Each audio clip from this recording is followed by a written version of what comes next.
Xin chào tất cả mọi người, chào mừng mọi người đến với kênh YouTube của mình, Crochet by Trang My. Và trong cái video ngày hôm nay thì mình sẽ hướng dẫn các bạn cách móc một chiếc túi đựng bình đựng nước ạ. Ở đây thì mình đã có sẵn một cái bình đựng nước cỡ như thế này. Thì nếu mà các bạn làm cho các bạn thì mình có thể đo trực tiếp cái kích thước lên trên cái bình nước của mình nhé khi làm. Nguyên liệu mình sử dụng là sợi dệt trơn. Kim móc tương ứng là kim 2.5mm. Ngoài ra thì mình cần dùng kéo, kim khâu và thước đo.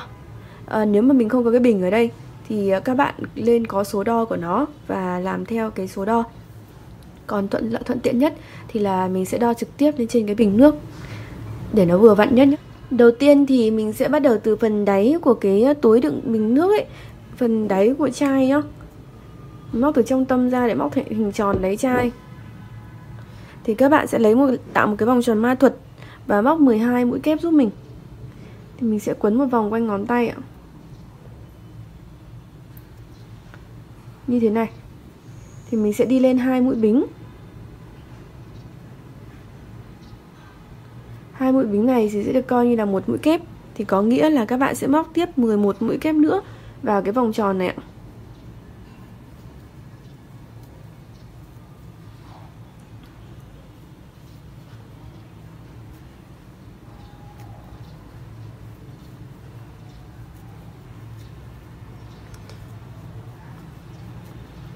Bốn ạ. 5. Thì các bạn cứ tiếp tục như vậy nhé. Sau khi được đủ 12 mũi, bao gồm cả hai cái mũi bính bắt đầu, thì các bạn sẽ kéo cái đầu dây này nhé. Kéo để cái vòng tròn này nó khít nhất có thể. Thì sau đó thì mình sẽ móc một trượt vào cái mũi kép đầu tiên. Đây ạ. Mũi này. Móc mũi trượt để khép lại vòng tròn. Sau đó thì tiếp sang hàng thứ hai. Sang hàng thứ hai thì các bạn sẽ tăng tịnh tiến. Tức là cứ mỗi một hàng các bạn sẽ tăng 12 mũi cho đến khi nào mà cái kích thước của mình nó vừa với cái đáy chai á. 2 bính đi lên nhá. Hàng đầu tiên là 12 mũi, hàng thứ hai sẽ là 24 mũi. Thì cứ một mũi các bạn thêm một mũi, hay nói cách khác là mình sẽ móc 2 mũi vào một chân nhá. Thì vào cái mũi kép đầu tiên này, các bạn sẽ móc 2 mũi vào một mũi nhé. Thêm một mũi nữa vẫn tại chân này. Rồi tiếp tục sang mũi bên cạnh cũng vậy. Một mũi, 2. Và các bạn cứ tiếp tục như vậy cho đến khi hết hàng. Thì ở cái vị trí cuối này mình sẽ hướng dẫn thêm để cái vị trí bắt đầu này của mình cũng sẽ đủ 2 mũi. Hiện tại là mình đang có một mũi được coi bằng 2 mũi bính ạ. Đến đây thì tính cả cái một kép bằng 2 mũi bính bắt đầu thì mình mới có là 23 mũi. Tại cái vị trí đầu đang một mũi này thì các bạn sẽ móc một mũi vào cái mũi trượt này. Để mình có đủ 2 mũi ở đây và đủ 24 mũi cho hàng này. Sau đó thì các bạn sẽ nối một trượt vào cái mũi kép đầu tiên ạ, để kết thúc hàng thứ hai. Sau đó thì từ hàng thứ ba trở đi thì các bạn sẽ tăng 12 mũi. Tức là các bạn sẽ là hàng này là 0 thêm 1 này, hàng thứ hai sẽ là 1 thêm 1, hàng thứ ba sẽ là 2 thêm 1, hàng thứ tư sẽ là 3 thêm 1, hàng thứ năm sẽ là 4 thêm 1. Thì các bạn cứ tăng tịnh tiến như vậy. Ở đây thì cái chai của mình nó khá là bé, do vậy là mình sẽ chỉ đến khoảng 2 hàng thôi. Khoảng 3 hàng ạ. Thế mình sẽ còn móc thêm một hàng nữa nhá. Thì các bạn móc và tăng như vậy đến khi nào mà các bạn đo nó vừa với cái đáy của chai này thì mình sẽ dừng lại để mình lên cái phần bên trên ạ. Thì ở đây mình sẽ đi lên 2 mũi bính, được coi là một mũi kép. Sau đó thì các bạn sẽ móc một mũi kép nữa vào mũi bên cạnh này. Thì mình sẽ có 2 mũi. Các bạn sẽ 2 thêm 1 thì mình sẽ thêm 1 vào tại cái mũi này. Tiếp theo cũng thế. Mình cũng sẽ đếm như là 1 này. Bên này là 2 này. Thì 2 thêm 1 thì mình sẽ thêm 1 vào tại chân này. Và cứ như thế các bạn sẽ lặp lại như vậy cho đến khi hết hàng. Nhớ là đến hết hàng thì từ cái hàng này trở đi ý, thì cái vị trí mà thêm một của mình ý, 2 mũi và 1 chân ý, nó sẽ nằm đúng ở cái vị trí mũi kép cuối cùng này nhá. Và sau đó thì các bạn sẽ nối vào mũi kép đầu tiên, một mũi trượt để kết thúc hàng ạ. Đây là sau khi mà mình xong hàng 3 thì cái vị trí mà 2 mũi và 1 chân, mũi thêm một ấy ạ, nó cũng sẽ nằm ở cái vị trí cuối như thế này nhá. Thì đối với cái bình của mình thì cái kích thước này ý, nó đã vừa với đáy bình rồi. Do vậy là mình sẽ dừng lại. Còn nếu mà kích thước của các bạn, cái bình của các bạn lớn hơn ý, thì các bạn có thể tiếp tục tăng mũi nữa nhá. Ở hàng sau bằng cách làm móc thêm 12 mũi, tăng thêm 12 mũi, 2 thêm 1 ấy ạ. 3 thêm 1, 3 thêm 1 rồi 4 thêm 1, 5 thêm 1 tùy theo cái đường kính đáy. Thì đến đây khi mà đủ kích thước rồi ý, thì mình sẽ móc lên phía thân. Thì các bạn sẽ không tăng mũi nữa. Thì đầu tiên các bạn sẽ đi lên một hàng vẫn mũi kép giúp mình, là móc 2 mũi bính. Rồi sau đó thì cứ một kép tương ứng với một kép nhé. Mình không tăng, không giảm mũi, vẫn cứ móc như vậy.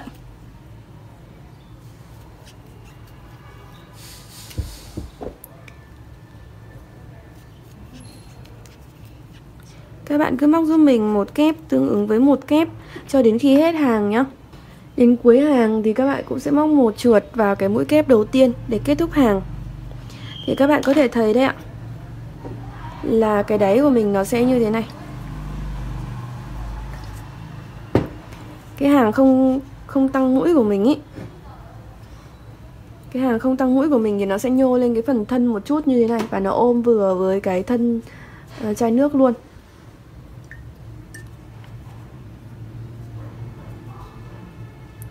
Thì sau đó các bạn sẽ móc tiếp lên cái phần hoa văn của cái túi này nhá. Hoa văn của túi này thì mình cũng sẽ móc rất là đơn giản ạ. Các bạn sẽ móc là một kép, một bính, một kép và một mũi, rồi cách 2 mũi, móc tiếp như vậy. Thì đầu tiên các bạn sẽ đi lên là 3 mũi bính giúp mình. Trong đó thì 2 mũi bính mình coi là một mũi kép, còn một mũi bính mà theo hoa văn mình mới nói đấy thì sẽ là thêm một kép nữa. Các bạn móc vào tại mũi này. Rồi sau đó mình cách ra 2 chân, 1, 2. Sang chân thứ 3 mình cũng sẽ móc là một kép, một bính và một kép. Tương tự như vậy, cách 2 mũi, móc vào mũi thứ 3, một kép, một bính và một kép.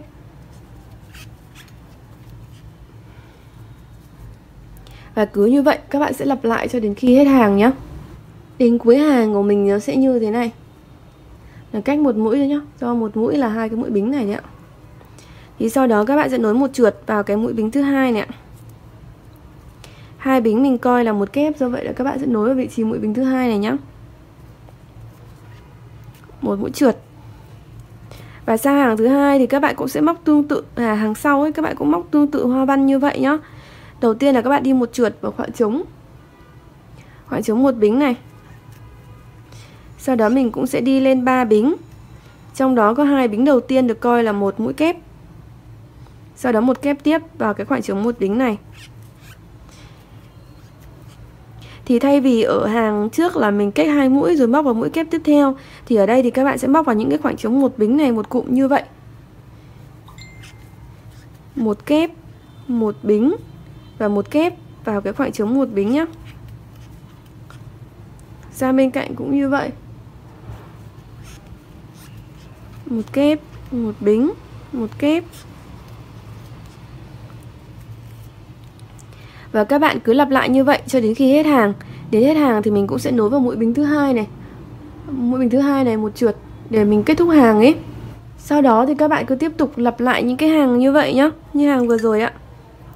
Cho đến khi nào mà cái phần móc của mình này, cái phần móc của mình này nó đến phần miệng chai ạ. Đến cái phần miệng chai này thì mình sẽ dừng lại để mình móc viền và móc quai lên ạ. Sau khi mà mình đã móc lên đến cái phần miệng bình nước như thế này thì các bạn sẽ móc viền ạ. Các bạn thấy là cái kiểu này ấy, mình móc vừa phải nó sẽ ôm vào cái chai nước luôn ạ.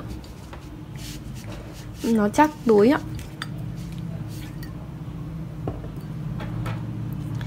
Đường viền thì các bạn móc đơn giản giúp mình thôi, là các bạn sẽ móc giúp mình cái các bạn sẽ móc giúp mình là 2 hàng mũi đơn nhá. Đầu tiên thì mình sẽ đi lên một mũi bính này, thì cứ tương ứng với mỗi mũi thì mình sẽ móc một mũi đơn thôi.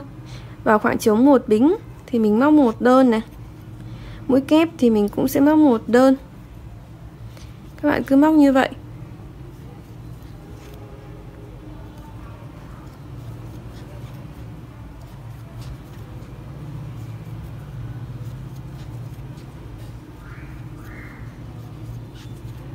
Các bạn cứ móc như vậy cho đến khi hết hàng. Đến cuối hàng thì mình sẽ móc một trượt vào cái mũi đơn đầu tiên này để kết thúc hàng. Và sau đó thì mình lại một bính đi lên, rồi móc một đơn vào mỗi mũi đơn nhé.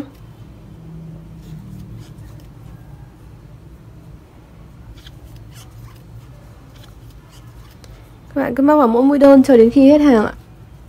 Đến hết hàng thì mình cũng sẽ móc một trượt vào cái mũi đơn đầu tiên nhé, để kết thúc hàng này. Sau đó thì các bạn sẽ bắt đầu móc quai giúp mình. Móc quai thì các bạn sẽ đi lên 2 mũi bính này. 2 mũi bính coi là một mũi kép nhé. Thì các bạn sẽ cắt ra một mũi. Ở đây thì mình sẽ cách cái mũi đầu tiên này. Sang mũi tiếp theo là một kép, một bính và một kép ạ. Một kép, một bính và một kép. Sau đó cách một mũi, cách một sang bên này. Một kép. Các bạn sẽ móc hoa văn quai như thế này. Mình đi lên 2 mũi bính. Quay đầu ạ. Khoảng trống một bính thì các bạn cũng sẽ móc là một kép, một bính và một kép.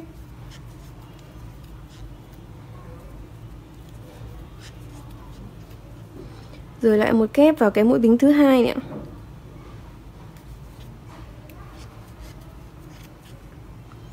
Hai bính đi lên, mình lại quay đầu và lặp lại như vậy. Các bạn lặp lại như vậy cho đến khi đủ chiều dài quai túi mà mình cần nhá. Sau khi móc xong thì các bạn để một đoạn chỉ dài như thế này để mình khâu nối nhá. Thì các bạn có thể hiểu rằng cái kích thước tối thiểu ấy là cái phần quai của các bạn phải hạ xuống sang ngang như thế này, cho đến cái phía đối diện ít nhất, để các bạn có thể dễ dàng cho bình vào ạ. Còn tùy, nếu mà các bạn thích dài thì các bạn có thể làm dài cũng không sao nhé. Đấy là mình nói về cái kích thước tối thiểu thôi. Thì đến đây các bạn sẽ xác định cái vị trí đối diện. Đối diện của cái quai túi phía bên này là mũi này đúng không ạ? Thì mình sẽ khâu nối cái mũi kép ở bên rìa. Do vậy là mình sẽ cách ra một mũi và khâu vào mũi này.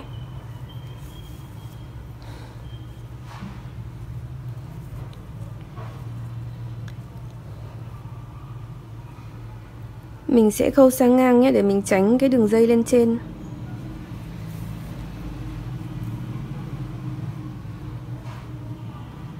Các bạn cứ khâu nối tương ứng một mũi vào với một mũi thôi. Và kéo chắc, nhớ kéo chắc là được.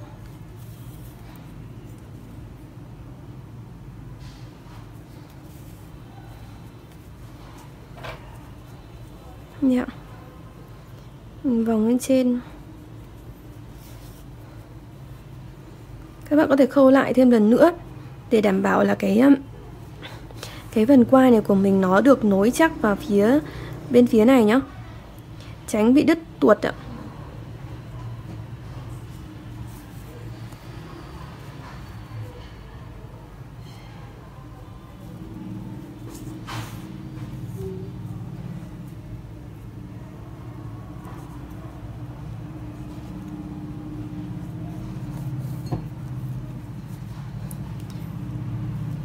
Sau khi xong thì mình sẽ đâm ra đằng sau này để đưa chị ra đằng phía sau, phía mặt trái này để mình giấu ạ. Thì trước khi giấu các bạn sẽ khâu xoắn qua một cái dây như thế này.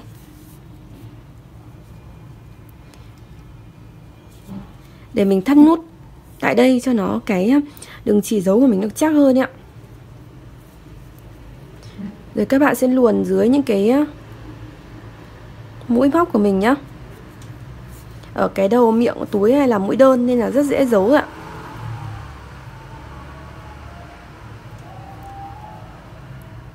Mình giấu thêm một đoạn nữa.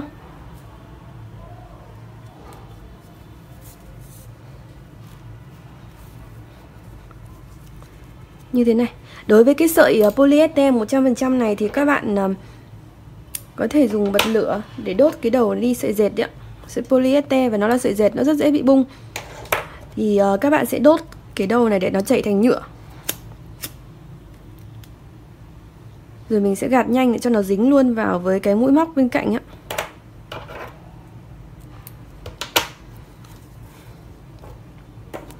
Thì như vậy là mình đã hoàn thiện xong cái chiếc túi đựng bình nước như thế này rồi ạ.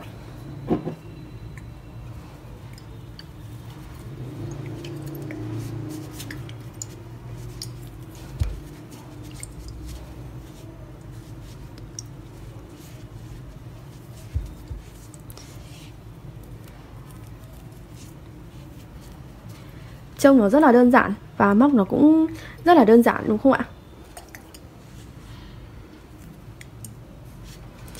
Mùa hè cũng sắp tới rồi, sẽ rất thuận tiện nếu như các bạn muốn mang những cái bình nước, mang loại nước uống riêng của mình ấy, đi làm hay đi học ấy, thì các bạn có thể sẽ tự làm cho mình những chiếc túi xinh xinh như thế này nhá, để cùng thân thiện với môi trường một chút. Mình sẽ không phải sử dụng túi ni lông hay là các loại túi khác cồng kềnh vướng víu để mang nó đi. Và cái loại sợi này các bạn sử dụng lên sử dụng những cái loại sợi mà nó cũng dễ giặt giũ, thoải mái không sao ấy, một chút, cũng không cần phải quá đắt tiền. Chúc các bạn thành công nhé. Và đừng quên like, share và subscribe kênh YouTube của mình Crochet by Trang My nếu các bạn thích những cái video của mình. Cảm ơn các bạn rất là nhiều ạ.